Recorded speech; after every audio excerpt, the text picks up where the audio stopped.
Des slides, une équipe au grand complet, à mi-législature, le gouvernement bruxellois se montre uni.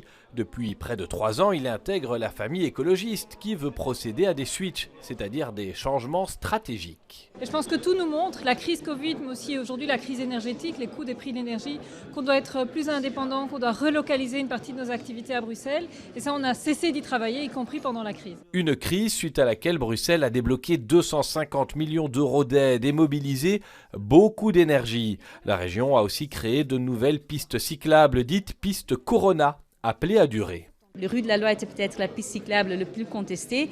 On voit pour l'instant qu'elle est même saturée pendant les heures de pointe. Il y a beaucoup de monde qui l'utilise. Dès qu'on a investi dans l'infrastructure, il y a des cyclistes qui viennent. Alors il faut continuer à faire cela.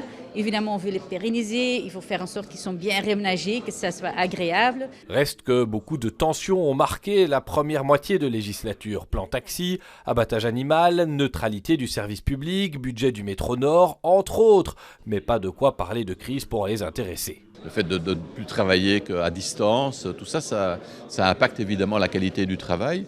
Maintenant, il y a aussi le contexte budgétaire qui n'est plus tout à fait le même. Et tout ça fait en sorte que les choses sont sans doute plus complexes, mais ce n'est pas propre à Bruxelles.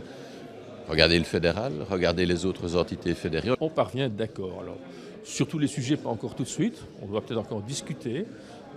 Mais on parvient à trouver des accords et à faire fonctionner cette ville, à la projeter dans l'avenir. Un avenir que le gouvernement promet plus vert, avec un objectif relevé pour la réduction des gaz à effet de serre et une obligation de rénovation des bâtiments d'ici 2050.